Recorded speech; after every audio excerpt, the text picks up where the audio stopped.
ಮೊಟ್ಟೆ ತಿಂದ್ರೆ ಕ್ಯಾನ್ಸರ್ ಬರುತ್ತೆ ಅನ್ನೋ ಒಂದು ವಿಚಾರ ಹಬ್ಬಿಟ್ಟಿದೆ. ಇದ್ರ ಬಗ್ಗೆ ತಾವೇನು ಹೇಳ್ತೀರಿ? ನಮಸ್ಕಾರ ಮೇಡಮ್. ಆ, ಈಗ ಮೊಟ್ಟೆ ತಿಂದರೆ ಕ್ಯಾನ್ಸರ್ ಬರುತ್ತೆ ಅಂತ ಇತ್ತೀಚೆಗೆ ನಾವು ಟಿ ವಿನಲ್ಲೆಲ್ಲ ನೋಡ್ತಾ ಇದ್ದೀವಿ, ನ್ಯೂಸ್ ಪೇಪರ್ನಲ್ಲಿನೂ ಬರ್ತಾ ಇದೆ. ಬಟ್ ಅದಕ್ಕೆ ತುಂಬ ಡೇಟಾ ಸ್ಟ್ರಾಂಗ್ ಏನಿಲ್ಲ.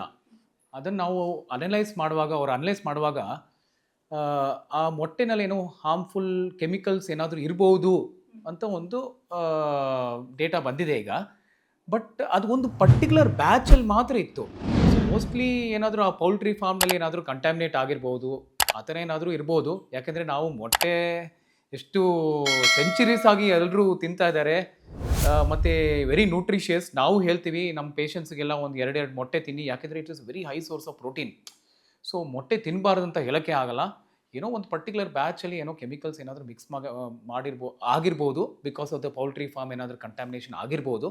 ಬಟ್ ಇನ್ನೂ ಫರ್ದರ್ ಡೇಟಾ ಮತ್ತು ಅನಾಲಿಸಿಸ್ ಎಲ್ಲ ನಾವು ವೆಯ್ಟ್ ಮಾಡಬೇಕು.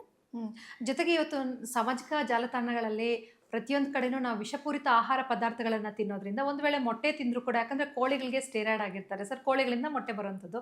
ಸೊ ಅಲ್ಲೇನಾದರೂ ವಿಷಕಾರಿ ಅಂಶ ಪತ್ತೆ ಇದೆ ಅಂತ ಹೇಳಿ ಕೂಡ ಇವತ್ತು ಜನ ಚಾನ್ಸಸ್ ಇರ್ಬೋದು. ಅದಕ್ಕೆ ನಾವು ಈಗ ಆರ್ಗ್ಯಾನಿಕ್ ಫಾರ್ಮ್ಸ್ ಅದೆಲ್ಲ ನಾವು ನೋಡ್ತಾ ಇದ್ದೀವಿ. ಪೌಲ್ಟ್ರಿ ಇಲ್ಲ ಸ್ಟಿರಾಯ್ಡ್ಸ್ ಕೊಡಬಾರ್ದು, ಆ ಪರ್ಟಿಕ್ಯುಲರ್ ಚಿಕನ್ಗೆಲ್ಲ ಸ್ಟಿರಾಯ್ಡ್ಸ್ ಕೊಡಬಾರ್ದು, ಕೆಮಿಕಲ್ಸ್ ಎಲ್ಲ ಮಿಕ್ಸ್ ಆಗಬಾರ್ದು. ಅದೆಲ್ಲ ತುಂಬ ಇಂಪಾರ್ಟೆಂಟ್ ಮೇಡಮ್. ಅದಕ್ಕೆ ನಾವು ಕರೆಕ್ಟಾಗಿ ಎಲ್ಲಿಂದ ಮೊಟ್ಟೆ ತರಿಸ್ಬೇಕು, ಎಲ್ಲಿಂದ ಚಿಕನ್ ತರಿಸ್ಬೇಕು, ಅದೆಲ್ಲ ನಾವು ಜನಗಳು ಎಲ್ಲ ಅದೆಲ್ಲ ರಿಸರ್ಚ್ ಮಾಡಿನೇ ತಗೋಬೇಕಾಗತ್ತೆ. ಸೊ ದೀಸ್ ಪರ್ಟಿಕ್ಯುಲರ್ ಇದು ಕಂಟ್ಯಾಮಿನೇಷನ್ಸ್ ಎಲ್ಲ ಆಗ್ಬೋದು, ಬಟ್ ಇದು ಓನ್ಲಿ ಪರ್ಟಿಕ್ಯುಲರ್ ಬ್ಯಾಚಲ್ಲಿ ಮಾತ್ರ ಆಗಿದೆ. ಸೊ ನಾವು ಇನ್ನೂ ವೆಯ್ಟ್ ಮಾಡಬೇಕು ಮೇಡಮ್. ಈಗ ತುಂಬ ಪ್ರಿಲಿಮಿನರಿ ಇನ್ವೆಸ್ಟಿಗೇಷನ್ಸ್ ನಡೀತಾ ಇದೆ. ಸೊ ಇದ್ರ ಬಗ್ಗೆ ತುಂಬ ನಾವು ಡಿಸಿಷನ್ ಅಂತ ತೊಗೊಳಕ್ಕಾಗಲ್ಲ. ಎಸ್ ಸರ್, ಅಂದರೆ ನಮಗೊಂದು ಸ್ವಲ್ಪ ರಿಲೀಫ್ ಸಿಕ್ತು ಸರ್. ಇವಾಗ ಎಲ್ಲ ಮೊಟ್ಟೆಗಳನ್ನು ತಿನ್ನೋದ್ರಿಂದ ಏನೂ ಸಮಸ್ಯೆ ಆಗೋದಿಲ್ಲ, ಕೆಲವೊಂದು ತೊಂದರೆ ಇದೆ ಅಂತ ಹೇಳಿ.